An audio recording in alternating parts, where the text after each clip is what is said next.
Gr12, my name is Priscilla SANELANE. You may simply call me Miss Priscilla, and today we are preparing for the economics paper 1 video. So for this channel, this is the last subject that we are doing for exam prep. We are still going to come back again for economics paper 2, but this one is specifically for paper 1. So what this video is simply going to be is we are going to look at the last minute things that you should touch through to make sure that you are prepared for the paper. But most specifically, what I wanted to talk to you about in this video is to let you know that we will be having another virtual class to help us prepare for the economics paper that you will be writing on Friday if you're writing second chance. If you are the class of 2025 and you still haven't written your paper 1, you're also more than welcome to join us. We will be catering to both the class of 2025 and second chance matric, but I think that my priority is always second chance matric, because the class of 2025, you have the privilege of going to school and you have your teachers, and for the class of for the second chance matric rather, most of you are not attending any classes, and there's some of you who've only registered and you haven't been studying all this while. And what I aim to do with this video, or rather the virtual classes to be more specific, is to help those of you who haven't been studying. So here's more on how you can join us for the virtual class.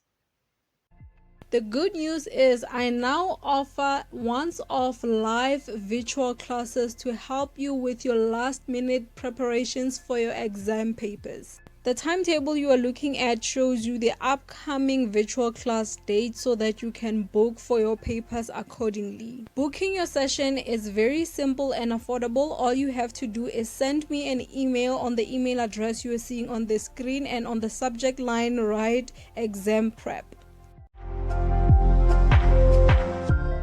So for the virtual class, what we will be focusing our energy on, I've always said that if you can prepare an essay for a topic, then you will be able to answer the questions on that topic for section A and for section B. So for example, if you can easily talk about the markets in the secular flow to a point where you can write an essay about the markets in the secular flow, when we are now asking you about the factors of production market in the section A or in section B, that shouldn't be a problem for you to come with. And I also believe that when you study for an essay, it helps you cover literally everything. So if you prepare for an essay, different types of essays under a topic, then you will be able to cover majority of what you need to be able to study. So what our virtual classes are going to be focusing on most specifically is dealing with those essays, especially the essays that we had talked about in the possible essay video that I had just uploaded. If you haven't seen it, go make sure that you do watch that video. Now in that video, what I have gone through is just a list of the possible essays that can come up. However, if you are interested in now how to answer those essays and how to prepare for those essays, the study plan that you need to go through to be able to study for those essays, then that's what the virtual class is for. So make sure that you do join us. So in addition to the preparation for the essays, the other things that you need to make sure that you are focusing on when it comes to the secular flow is the injections and the leakages.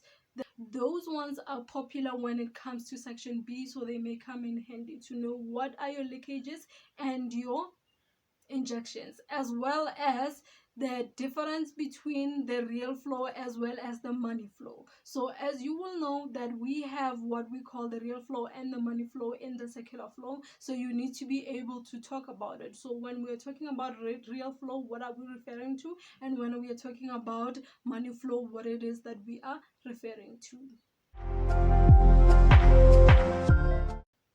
Then we move on to the business cycle. When we get to the business cycle, again, we have talked about that with an essay, there's an emphasis that is placed heavily on the new economic paradigm, that is the smoothing out of the business cycle, as well as the features underpinning forecasting. But additionally, what's also important for you to study when it comes to the business cycle is the definition of the business cycle itself. So be able to define it.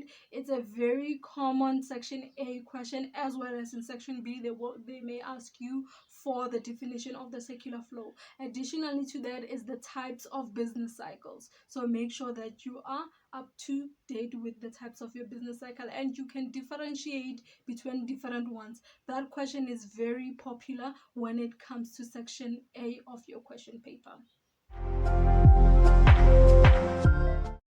In the public sector, what we are going to pay a special attention to is with the essays, we know that the examiner likes to focus on the objectives as well as the reasons for public sector failure. So if you can cover those, I think as far as public sector is concerned, that will be helpful.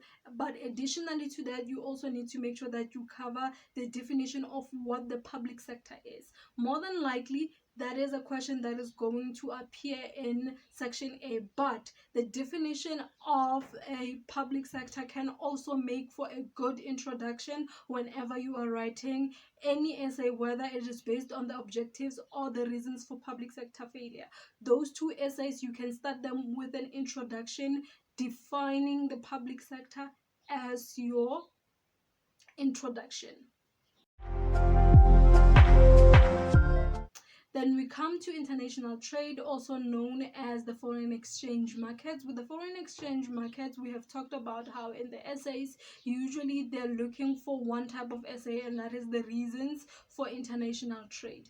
But when it comes to section B, what you need to pay attention to that may show up is the balance of payment. Now, in this channel, we have already answered a question paper that was dealing with the balance of payment, and I think it would be very useful for you to go back to that question paper and look through it, because it helps explain what the balance of payment is and what you should be looking for when you are answering a question on the balance of payment. So balance of payment, add that to your notes for the reasons for international trade, and you should be covered as far as the foreign exchange markets are involved or the international trade.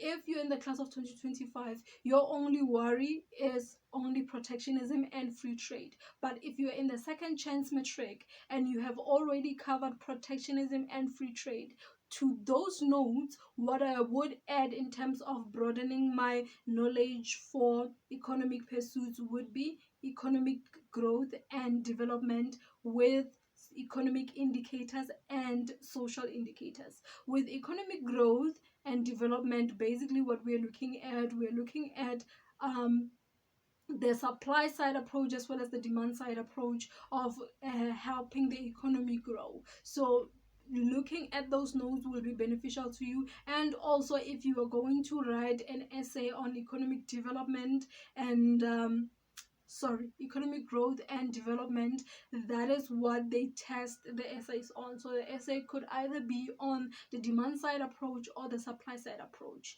But additionally to that, I would also look at using things like import substitution as well as export promotion. That can be the additional part of your essay, but it can also be one of those long form questions in section B. So in section B, you know that we have those questions that are out of 8 marks, and they usually want you to explain things in bullet points. One of those questions could be the supply side approach as far as economic growth and development is concerned, or the demand side approach as far as the economic growth and the development is concerned. Also understanding what is import substitution versus export promotion, and then also looking at the policies that are used for economic growth specifically in South Africa. Now that covers that topic of industrial development. So with industrial development, basically it is the same topic as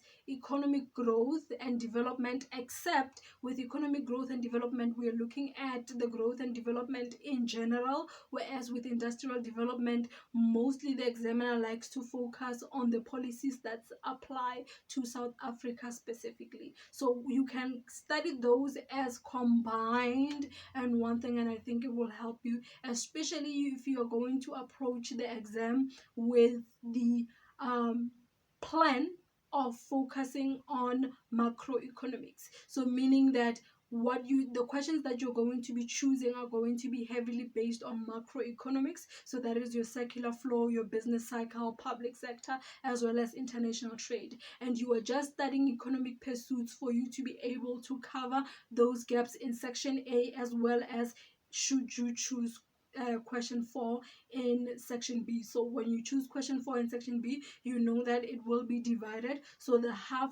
last part of it rather will be coming out of economic pursuits. So basically you will be studying economic pursuits to be able to bridge those gaps, right? So these are the things that I would focus on if that is my, which by the way, that would be my approach if I was writing this examination. And then additionally to that information, I would add economic indicators as well as social indicators. So economic indicators, we are basically looking at the indicators that economists use to be able to pick up the trends in the economy, as well as the social trends that also help us be able to determine the fluctuations in the economy. So those are the things that I would look at into economic pursuits, assuming that once again economic pursuits is my additional topic, meaning that my main focus would be macroeconomics. So economic pursuits, I'm just adding on to my knowledge. To have YouTube recommend you more of my videos, be sure to click the like button and subscribe to the channel. And if you have any questions, leave them in the comment section below.